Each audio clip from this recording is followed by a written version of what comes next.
Welcome back to the Obby series. In today's episode, we're going to be implementing the logic for using developer products, which will allow people to purchase skips inside of our Obby. And what I specifically mean by that is players are going to be able to go to the skip menu, and when they no longer have any skips left, when they click the use button, they're going to be prompted to purchase 10 skips, which the player can choose to purchase, and if they do, they'll receive 10 skips, which they can then continue using inside of our Obby. So, to get started with this, we'll go ahead and hop into Studio, and the first thing that we're going to want to do is go ahead and create the developer product for purchasing the 10 skips. So, we want to make sure that we're on the Home tab, and then we'll go ahead and open up the game settings. Of course, inside of here, we have the monetization tab, so let's go inside of here, and then towards the bottom of this, we should see the developer product section, which we can go ahead and click on the create button. Once we do that, we have to scroll down a little bit, but we will see that a new developer product has been created for us. Let's go ahead and click on this 3 dots and click on edit. Now, to set up this developer product, we of course need to specify the name of it, which I'm going to say is 10 skips. Now, one thing is that while we are scripting, the name of the developer product is actually important. So you want to make sure that you remember this name because we are going to use it while we're scripting. So it does literally need to match this string exactly. Otherwise, you're going to run into issues. And also, one major thing to note here is that if you do include a space as the last character in your name, so if you kind of just accidentally include a space, that's what I did while testing, this space will remain in the name and Roblox will actually keep this extra space. And while in one sense that does make sense, I'm just kind of generally used to a lot of services cutting off trailing spaces because usually trailing spaces are sort of accidental spaces that you really didn't intend to leave over, but you just forgot to hit backspace after you made a space. So yeah, make sure you remember the exact name that we're using. You can come back to this at any time though, so if you do forget it or anything like that, feel free to come back and also make sure that you don't accidentally include an extra space inside of your name as well,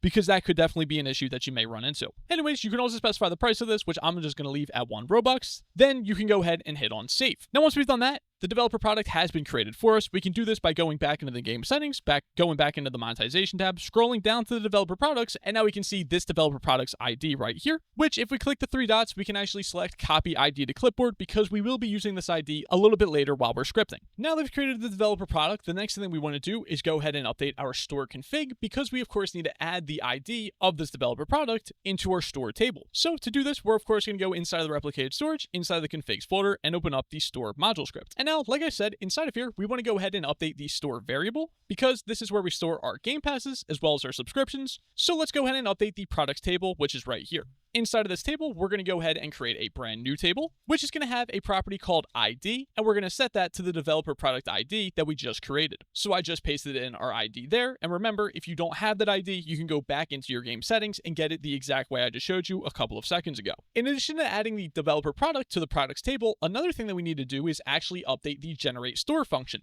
because currently inside of here, all we're currently generating is both the game passes as well as the subscriptions. So we also want to go ahead and generate the developer products as well, and because of how we set up the populate product info function, we can do this very, very easily. So all we actually have to do is copy this first line inside of the generate store function, and now instead of passing through the game passes, we'll go ahead and pass through the products, and for the second argument, instead of passing through the game pass info type, we're going to go ahead and pass through the product info type. And now we're actually populating the store with all of the info about our developer products. Now, there's one final thing that we want to do inside of this module script, and that is actually updating the Get Gamepass Info function. Now, there's 2 ways that we could have gone about this. If we wanted to, we could have created a separate function, which we would call something like Get Product Info, which we of course would use to get the developer product's information from their ID or their name. But we don't even have to create a separate function to do this. We can actually add that logic directly inside of this function and basically handle getting both the Game Pass information as well as developer product information. So to do this, what we're going to do is just copy all the logic that's currently inside of this function, and then we'll go ahead and paste it right below it. Now, instead of looping through the game passes, what we actually want to iterate through is the products table. Then of course, we won't be getting the Game Pass info, we'll instead be getting the product info. And now we just have to update some variables. So we'll go ahead and check if the product info ID is equal to the ID, or if the product info name is equal to the ID as well. And then what are we going to return? Well, of course, we would go ahead and return the product info that we found. So now that we've set this function up to work with both game passes and developer products, let's go ahead and actually rename this function. In order to easily rename this function and also update all of the other scripts which use this function, what we're going to do is highlight the name, and then we'll go ahead and hit Control, Shift, and F, which should open up another tab somewhere inside of your Roblox Studio. I can't guarantee that it's in the bottom because Roblox Studio's kind of snapping system is very odd and a little bit all over the place. But anyway, you should see a find and replace window somewhere inside of Roblox Studio. Now, basically what this allows us to do is it allows us to search for whatever we have highlighted or whatever we actually put inside of this box and find that in any of the scripts inside of our game. So we're clearly able to find wherever the usage is of Get Gamepass Info. Now, if we hit these little arrows to the left of this, it'll actually open up another box which displays replace. So what we can do is anything that we put inside the replace box will actually replace the highlighted text which we've passed through inside of the first box. So this is what we're looking for. And then what we can do is we can insert anything into the replace box to replace what we were actually looking for. So what I want to do is I want to replace the function name Get Gamepass Info with Get Store Item Info. And now Roblox also gives us a little preview of what that actually looks like. So the red text is the text that's being replaced that is inside of the find box, whereas the green is what is replacing that text and that is in the replace box. So now that we've inserted what we actually want to replace inside of here, let's go ahead and click on replace all. It'll ask us to confirm this and then we can go ahead and click on yes. Then I'm going to go ahead and close out of that window and go back to the store module script. And now we can see that this function has been renamed and one of the places that we actually use it in has also been renamed as well. So we can confirm that that change has actually worked exactly how we intended it to. Cool. So now that we've made this function work with both Game Passes and developer products, we're actually finished with updating the entire store config. So we can go ahead and close out of this. In addition to that, we can also collapse the replicated storage because we're done working inside of there. Anyways, now that we've updated the store config, the next thing that we want to do is actually update the store service inside of the server script service. So let's go ahead, go inside of the server script service, open up the services folder, and then we'll go ahead and open up the store service. Now, the reason that we need to update the store service is of course because we have to implement the logic for what happens when a player actually purchases a developer product. Now, before we actually implement that logic though, what we're going to do is create a brand new type. This type is going to be called receipt info, and it's going to be equal to a table. Now, the type that we're creating is actually all of the information which Roblox gives us whenever a player purchases a developer product. So the information that we get is first the purchase ID, which is a number. Then we get the player ID, which is also a number. Then we get the product ID, which is a number. Then we get the place ID, where purchased, which again is a number. Then we also get the currency spent, which again is a number. And finally, we get the currency type, which is not a number, it's actually an enum.currency type. So anytime a player purchases a developer product, this is all the information that Roblox actually gives to us. So the purchase ID is a unique ID, which is just kind of unique to that specific purchase. Every single purchase has its own ID. Of course, we know what the player ID is, and that's definitely some of the information that we're going to want. We also know what the product ID is, which is also some information that we're going to want. The place ID is which place inside of your game the developer product was actually purchased inside of. If you don't have multiple places, then you probably don't really care about this. Now, the currency spent is how much Robux the player spent on it. And then the currency type does not actually matter. Even in the documentation, they literally say that this will always be Robux. The two options that there are in this enum are Robux or Tix. But of course, Tix has been completely depreciated. So currency type will literally always be Robux. Anyways, now that we've created this type, it'll make our scripting experience a little bit easier. So now what we're going to do is actually start off inside of the onStart function so that I can show you what function we're actually going to use and be listening to in order to determine when a developer product has been purchased. So of course, we're going to use an event of the marketplace service, and this event is called process receipt. Now this event is actually a callback, so what we need to do is set it equal to a function. Now we haven't created this function yet, but I already know the name of it, so we can go ahead and actually just kind of type it out before we even create the function.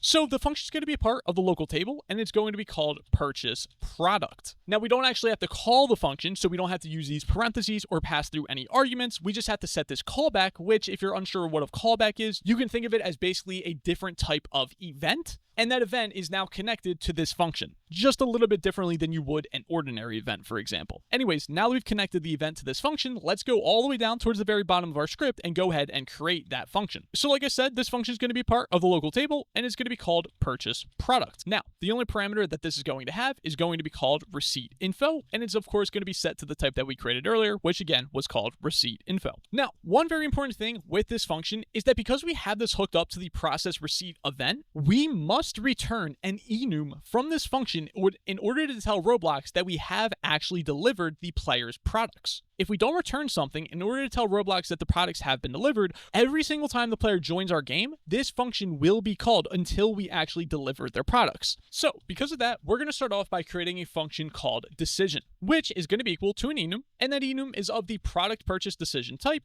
and we're going to start off by setting this to not processed yet. The reason that we're setting it to not processed yet is because, well, we haven't actually delivered the player's items. So to be safe, we're going to set this to not processed yet because we don't want to accidentally scam the player by telling Roblox that we delivered their items before we actually have delivered their items. So once we have delivered the items, then we'll go ahead and actually update this variable to reflect that we have actually given the player their items, and we can relay that information back to Roblox. Now that we've created that variable, the next thing we want to do is actually get the player from their ID. So we're going to create a variable called player, and to get the player from their ID, we need to go ahead and use the player service. Then we'll use a method called get player by user ID. Then of course we'll go ahead and pass through their ID, which is inside the receipt info. So we'll say receipt info dot player ID. And if we do not get the player, then what we want to do is return.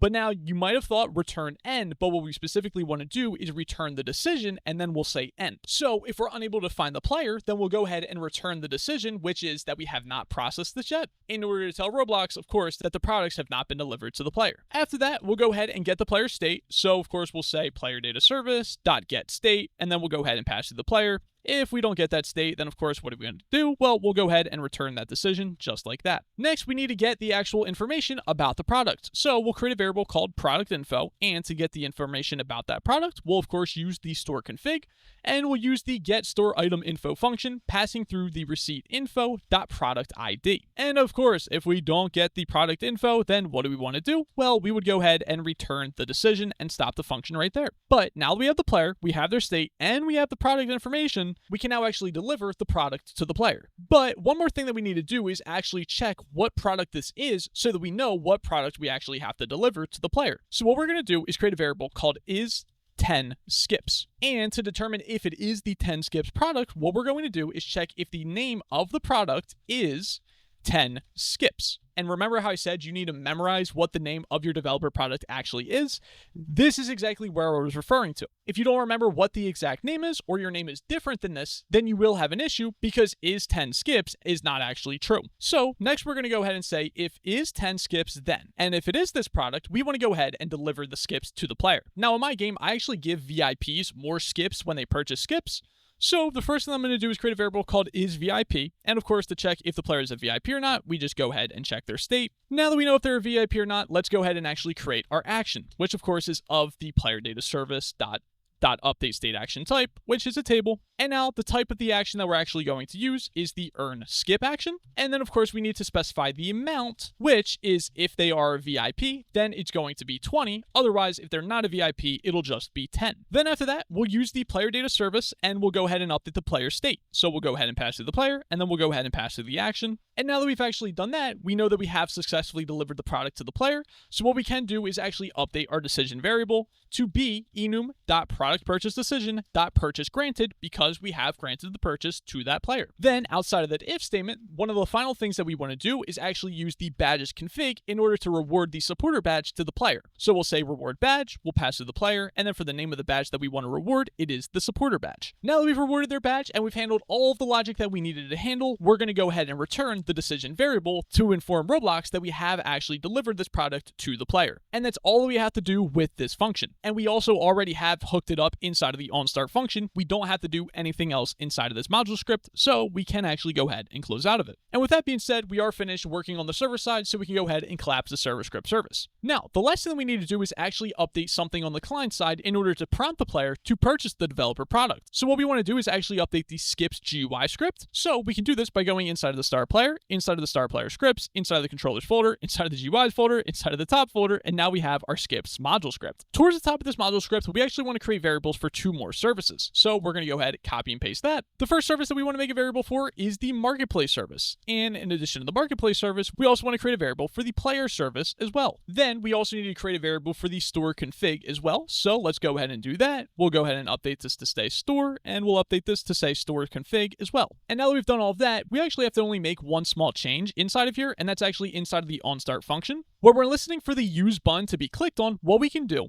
if the player has skips, then we're just going to go ahead and use their skips. But if they don't have any skips, then what we actually want to do is prompt the player to purchase more. So to do this, what we first need to do is actually get the ID of the product. So we'll go ahead and create a variable called product ID. And now to get the product ID, we would use the store config and we would use the get store item info function. And now we need to pass through the ID or the name of the product that we want to get some information about. So of course, we're going to go ahead and pass through 10 skips, which will give us the information about that specific product. And since we've got that information, we can just directly index this with .id to set that variable to the product ID. Now that we've got the product ID, we can actually go ahead and prompt the player to purchase this by using the marketplace service. And we need to use a method on it called prompt product purchase. And now we need to go ahead and pass through the local player. So we'll say players.localplayer, and then we need to pass through the product ID just like that. And now that we've done that, we finish implementing the logic for prompting the player to actually purchase the developer product. So we can go ahead and close out of that module script and go into our game and begin testing this out. So once I get into our game, I'm going to go ahead and open up the skip menu. I already have one skip. Let me go ahead and use it. Now I have 0. Let me click the button. Once I click the button, we can see it says, would you like to buy 10 skips? I'll go ahead and click on yes. And once I have successfully purchased those skips, we can see that 10 skips have been added to my account. So I can go ahead and use all of those skips. And once I've ran out of them again, I'm able to purchase more skips. There we go. I just purchased 10 more skips, and we can see that this is working perfectly and exactly as we intended for it to. But anyways, ladies and gentlemen, that's going to be it for this episode. As always, if you did enjoy, make sure you smash the like button. Please leave a comment down below letting other people know that it did work. I and they really do appreciate it. It helps everyone out. And as usual, if you want to gain access to all the scripts and the game file that we made during this episode, as well as a ton of other assets, you can visit MonzterDev or my Patreon, link down below in the description to both of these. You can gain access to a ton of assets to easily create your next Roblox game, as well as support me in creating all the content that I create. Anyways, with all that being said, I hope that you guys have a great day, and I'll see you guys in the next episode.